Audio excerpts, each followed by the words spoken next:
여러분 안녕하세요. 사무엘과 열왕기를 읽으면서 이스라엘의 전체 역사가 한번 쫙 그려지셨나요? 그래도 아직 좀 헷갈리신다면 우리에게 한 번에 더 기회가 남아 있습니다. 바로 역대를 중심으로 이 역사를 다시 한번 되짚어볼 기회가 남아 있는데요. 그런데 주의할 점은 역대는 앞에 읽었던 사무엘과 열왕기와는 조금 다른 관점을 가지고 있다는 것입니다. 그래서 역대는 이제 시작하자마자 1장부터 9장까지 아주 긴 족보가 나와요. 이 족보는 사실 저도 좀 읽기에 버겁고 어려운 내용인데요. 하지만 이 위기를 잘 넘기고 나면 이제 10장부터 이스라엘 역사를 다시 한번 차근차근 읽을 수 있는 재미있는 기회가 생기니까 힘을 내서 우리 다시 한번 이스라엘 역사를 잘 읽어봤으면 좋겠습니다. 역대는 에스라, 느헤미야, 에스더와 함께 역대기 역사서에 속한다고 그렇게 말씀을 드렸습니다. 분명히 신명기 역사서와는 전혀 다른 관점을 가지고 있습니다. 우리는 우선 역대기 역사서가 언제 기록되었는가를 한번 살펴볼 필요가 있는데요. 특별히 역대는 언제 기록되었냐면요, 이스라엘 백성들이 바벨론 포로로 끌려갔다가 돌아와서 예루살렘으로 다시 돌아와서 성전을 짓고 이 성전을 중심으로 또 제사장을 중심으로 특별히 유다 지파를 중심으로 해서 새로운 공동체를 건설할 때에 그때에 다시 한번 지나간 역사를 이 새로운 공동체의 관점에서 한번 다시 기록한 그것이 역대에 기록된 시점입니다. 그렇기 때문에 이미 예루살렘으로 돌아왔고 성전도 지었고, 그래서 이 신명기 역사서처럼 반성적인 태도로 역사를 기록하는 것이 아니라 새로운 공동체의 희망적인 메시지, 또 성전을 중심으로 하여서 역사를 다시 한번 기록하고 있다는 것을 우리가 잘 기억할 필요가 있습니다. 네, 다시 한번 이 새로운 공동체가 어디 중심이라고 했죠? 성전 중심입니다. 제사장 중심이고 유다 지파를 중심으로 하고 있습니다. 그렇기 때문에 역사의 내용에 있어서 성전의 역할이 굉장히 중요하고요, 제사장과 선지자들의 역할이 굉장히 크게 부각되는 것이 특징입니다. 또한 유다 지파를 중심으로 하고 있기 때문에 이 유다 지파에게 약속하신 다윗 언약 기억하시죠? 이 다윗 언약이 굉장히 중요한 부분이기 때문에 다시 한번 말씀드리지만 다윗의 부정적인 내용들은 전혀 기록되지 않고 있다는 것, 그걸 기억하면서 우리 새로운 관점으로 역대기를 읽어봤으면 좋겠습니다. 먼저 역대를 한번 구조를 살펴보면요, 역대상 1장부터 9장까지 족보 이야기가 나오고요, 그리고 10장부터 29장까지는 이 사울의 죽음과 그리고 다윗 왕국에 대한 얘기가 나옵니다. 역대하로 넘어가서 역대하 1장부터 9장까지는 솔로몬 왕국에 대해서 나오고요, 마지막 10장부터 끝장 36장까지 이 남유다를 중심으로 한 왕들의 이야기와 멸망, 그리고 다시 돌아와서 성전을 건축하라는 페르시아 왕 고레스의 칙령으로 역대의 모든 이야기가 마무리가 됩니다. 역대는 아담으로부터 족보가 시작이 됩니다. 그리고 그 족보는 유다 지파를 중심으로 해서 다른 지파들의 이제 그 족보도 나오고, 특별히 이제 9장에서는 지금 우리 공동체의 사람들, 예루살렘에 정착한 사람들, 예루살렘에 정착한 레위인들, 제사장들에 대한 족보로 마무리를 하고 있어요. 이 이야기는 무엇일까요? 바로 지금 우리 공동체가 다윗 언약을 받은 공동체라는 것. 우리 공동체가 바로 솔로몬이 지었던 성전을 이어받아서 새로운 성전을 지은 하나님의 백성이라는 것. 더 넘어서서 아담으로부터 이어진 하나님의 역사가 우리 공동체로 이어져서 우리는 하나님의 백성이라는 것을 강조하기 위해서 이 족보를 처음에 기록하고 있는 것이죠. 자, 이 족보 이야기는 이제 자연스럽게 다윗의 이야기로 이어지게 되는데요. 역대상 10장은 사울의 죽음을 기록하고 있고, 이제 11장부터 본격적으로 다윗 왕국에 대한 이야기가 나옵니다. 이 다윗의 이야기를 우리는 사무엘과 역대를 비교해서 한번 보려고 하는데요. 지금 나오는 표를 보시면 다윗의 전반적인 이야기가 나옵니다.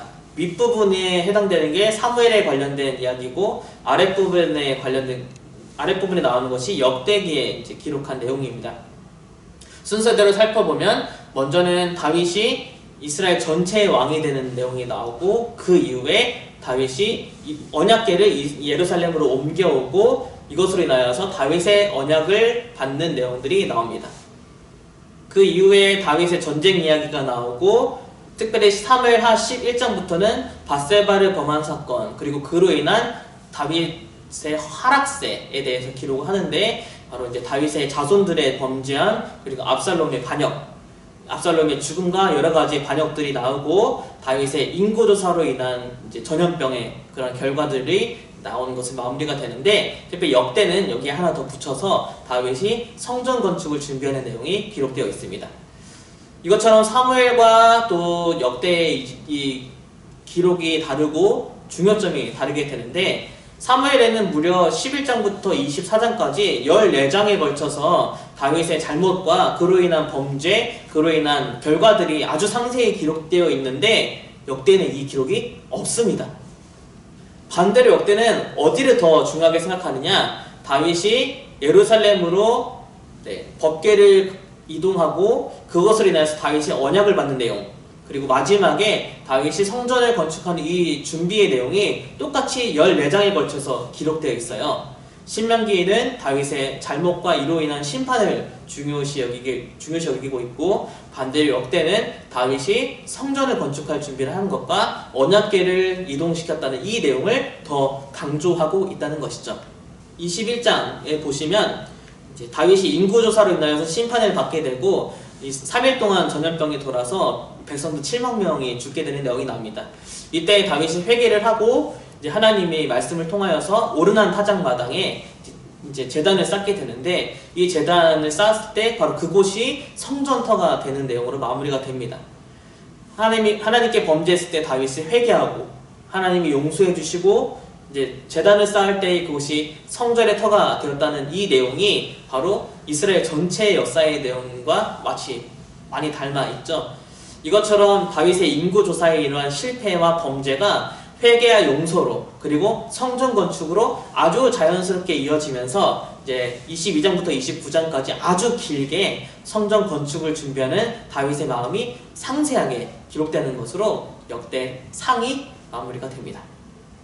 이제 역대 하로 넘어가서요. 1장부터 9장까지 솔로몬에 대한 이야기가 나오는데 여기에서도 중심은 성전 건축입니다.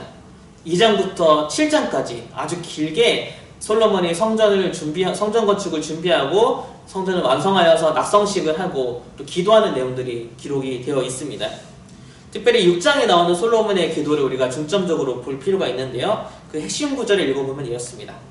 그들이 사로잡혀간 땅에서 스스로 깨닫고 그들을 사로잡은 자들의 땅에서 돌이켜 주께 간구하기를 우리가 범죄하여 폐역을 행하며 악을 행하였나이다 하며 자기들을 사로잡아간 적군의 땅에서 온 마음과 온 뜻으로 주께 돌아와서 주께서 그들의 조상들에게 주신 땅과 주께서 택하신 성과 내가 주의 이름을 위하여 건축한 성전 있는 쪽을 향하여 기도하거든 주는 계신 곳 하늘에서 그들의 기도와 간구를 들으시고 그들의 일을 돌보시오며 주께 범죄한 주의 백성을 용서하옵소서. 이렇게 솔로몬이 기도를 합니다. 이 기도는 분명 포로로 끌려갔던 이스라엘 백성들이 특별히 유다 지파 사람들이 하나님께 계속해서 했던 기도일 것이고 이 말씀을 토대로 다니엘도 성전을 향하여서 기도하는 모습을 우리는 볼 수 있습니다. 솔로몬 왕국에 대한 이야기를 지나서 10장부터 이제 남유다의 역사의 왕들의 이야기가 펼쳐지게 되는데요. 이 왕들의 역사 속에서 더 중요한 역할을 했던 것이 바로 역대기만의 아주 중요한 관점, 선지자들의 역할, 특별히 제사장들의 역할이 아주 중요하게 나옵니다. 실제로 왕들은 성전에서 하나님께 예배를 잘 드릴 때, 제사장들의 말을 잘 따를 때, 선지자들의 말에 순종할 때, 그때에 하나님이 복을 주시고 전쟁에서 승리하게 하시고 은혜를 주시지만 성전에서 예배드리지 않고 제사장들의 말을 따르지 않고 선지자들의 말을 무시할 때에 교만해지고 전쟁에서 패배하고 부상을 입고 살해당하는 그런 왕들의 역사를 계속해서 이 역대는 중요하게 보여주고 있습니다. 이제 왕들의 역사를 역대의 관점으로 해서 한번 순서대로 쫙 살펴보면요. 르호보암과 여로보암 간의 전쟁이 계속됐고 이 전쟁이 아들 아비암까지 이어지게 됩니다. 르호보암의 아들 이제 아비암의 이야기에서 이제 북이스라엘과 전쟁을 할 때에 유다 자손들이 막 부르짖고 그리고 제사장들이 나팔을 불 때 그때 하나님이 북이스라엘을 무찌르신다는 내용이 나옵니다. 제사장들의 역할을 굉장히 중요하게 기록하고 있는 것이죠. 우리가 잘 알고 있는 여호사밧 왕의 이야기 아주 유명하죠. 아람과의 전투에서 여호사밧 왕은 이 전쟁이 하나님께 속했다고 고백하면서 군대들 앞에 노래하는 자들을 세워서 하나님을 찬송함으로 전쟁에 승리하는 내용이 역대에만 아주 중요하게 기록하고 있습니다. 역사의 중간기에서는요, 제사장 여호야다의 역할이 굉장히 중요했는데요. 열왕기에서도 말씀드렸지만 북이스라엘의 아합 왕, 바로 북이스라엘과 남유다를 바알 숭배에 빠뜨린 아주 나쁜 아합 왕이 이제 유다의 여호사밧과 사돈 관계를 맺게 됩니다. 아합의 딸 아달랴와 그리고 여호사밧의 아들 여호람이 결혼을 하게 된 것인데요. 이로 인해서 남유다도 바알 숭배, 우상 숭배에 집어삼켜질 뻔했습니다. 그때에 하나님이 세우신 북이스라엘의 왕 예후를 통해서 이제 바알을 섬기는 모든 제사장들 그리고 아합의 자손들 그리고 바알을 섬기는 모든 왕들을 다 죽이게 되는데 이때 남유다 왕도 죽게 되죠. 남유다 왕이 죽고 왕이 없자 아합의 딸인 아달랴가 왕권을 잡고 유다의 모든 자손들을 다 죽였어요. 이제 위기에 처해져 있는데 딱 한 명이 살아남습니다. 그게 바로 요아스였고 그 요아스를 도와준 것이 제사장 여호야다입니다. 여호야다는 개혁을 일으켜서 아달랴 왕을 죽이게 되고 이제 요아스를 왕으로 세우게 됩니다. 그리고 요아스를 잘 인도하여서 성전을 새롭게 정비를 하고 이제 역대기에만 나온 내용인데 성전세를 그때부터 걷기 시작합니다. 그리고 그 성전세를 중심으로 해서 제사의 모든 기구들을 정비하는 내용들이 나오는데 이렇게 다시 성전을 재정비하는 내용이 나옵니다. 여호야다가 활약하지 않았다면 유다 자손의 대가 끊길 뻔했는데 이제 아주 중요한 역할을 한 것이죠. 하지만 요아스는 교만해졌습니다. 그로 인해서 여호야다의 아들 스가랴를 죽이게 돼요. 그리고 하나님의 이 일로 인하여서 요아스를 심판해서 전쟁에서 부상을 입게 하고 반역을 일으켜서 요아스를 죽게 합니다. 이만큼 제사장의 역할이 얼마나 중요한지를 보여주는 것이죠. 그런 장면은 이제 또 다른 왕들의 이야기에서도 반복이 되는데요. 아사랴 왕, 열왕기에서도 말씀을 드렸지만 하나님 앞에서 정직하게 행했지만 산당을 제거하지 않았기 때문에 그리고 산당에서 분향을 했기 때문에 나병을 얻었다고 그렇게 열왕기에는 기록되어 있지만 역대는 다르게 기록합니다. 아사랴 왕이 하나님의 성전에 들어가서 자기가 직접 분향을 했고 제사장이 그걸 따진 거예요. 제사장의 역할이 있고 왕의 역할이 있는데 왜 왕이 이렇게 분향을 합니다라고 따지자 화를 내고 그때 화를 낼 때에 하나님이 나병이 들게 합니다. 그만큼 제사장들의 역할이 굉장히 중요하다고 볼 수 있는 것이고요. 그의 아들 이제 요담 왕이 나오는데 이 요담은 성전을 다시 잘 정비하고 또 성벽을 증축한 그런 긍정적인 평가와 함께 하나님이 그를 점점 강하게 하셨다라고 그렇게 기록을 하고 있습니다. 성전을 잘 관리하는 것이 얼마나 중요한지를 볼 수 있는 대목이죠. 성전이 중요하다라는 것에 아주 하이라이트가 되는 부분은 바로 남유다의 희망 두 왕이 있었죠. 히스기야와 요시야 왕 때에 가장 크게 부각이 됩니다. 먼저 히스기야의 이야기를 해보면요. 히스기야가 성전을 깨끗하게 정화시키는 내용이 열왕기에는 단 3절에 밖에 나오지 않지만 역대는 무려 한 장, 29장 전체를 걸쳐서 성전을 어떻게 잘 정화시켰는지에 대해서 나오고요. 그리고 30장에 보면요. 히스기야가 유월절을 지키는 내용이 나옵니다. 그런데 열왕기에 보면요. 어떻게 기록하고 있냐면 사사가 이스라엘을 다스리던 시대부터 이스라엘 여러 왕의 시대와 유다 여러 왕의 시대에 이렇게 유월절을 지킨 이가 없었다라고 기록합니다. 이때 지킨 이가 요시야거든요. 요시야 전에는 유월절을 지킨 왕이 없었다라고 하지만 역대에는 히스기야가 유월절을 잘 지킨 내용이 나오게 됩니다. 유월절을 지킨 것뿐만 아니라 31장에는 역대에만 나오는 아주 중요한 기록이 있는데 바로 제사장과 레위인들의 반열을 잘 정리하는 내용이 나옵니다. 이게 왜 중요하냐면 포로로 끌려갔던 남유다가 다시 돌아왔을 때 이 레위인들이 별로 없었어요. 그래서 흩어졌던 레위인들을 다 모으게 되고 이들의 반열을 다시 정돈할 필요가 있었는데, 이때의 이 히스기야 때 기록이 아주 중요한 기록이 되었을 겁니다. 성전을 정비하고 이 성전을 섬기는 제사장들과 레위인들의 역할을 다시 한번 잘 정돈하는 아주 중요한 그런 장이 이 히스기야 내용 31장에 포함이 되어 있습니다. 요시야 때도 물론 유월절을 지켰는데, 그때에도 보면요, 제사장들과 레위인들의 서열대로 아주 질서 있게 유월절을 지키는 내용들이 나옵니다. 그리고 이것은 이제 새로운 공동체가 성전에서 유월절을 지키고 제사를 드렸을 때에 이 기록들이 분명히 잘 표준이 되어서 이제 새로운 공동체가 제사장과 레위인을 중심으로 제사를 중심으로 이렇게 세워졌을 것입니다.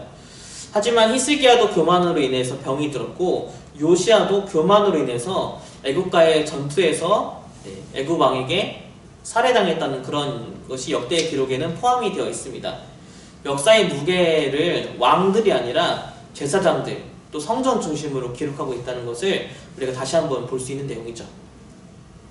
마지막으로 36장은 남유다가 멸망하고 그리고 멸망으로 그치지 않고 이제 다시 돌아와서 성전을 건축하라는 희망적인 메시지로 마무리가 되는데, 말씀을 읽어보면 바사의 고레스 왕 원년에 여호와께서 예레미야 입으로 하신 말씀을 이루시려고 여호와께서 바사의 고레스 왕의 마음을 감동시키심에 그가 온 나라에 공포도 하고 조서도 내려 이르되, 바사 왕 고레스가 이같이 말하노니 하늘의 신 여호와께서 세상 만국을 내게 주셨고 나에게 명령하여 유다 예루살렘의 성전을 건축하라 하셨나니 너희 중에 그의 백성된 자는 다 올라갈지어다.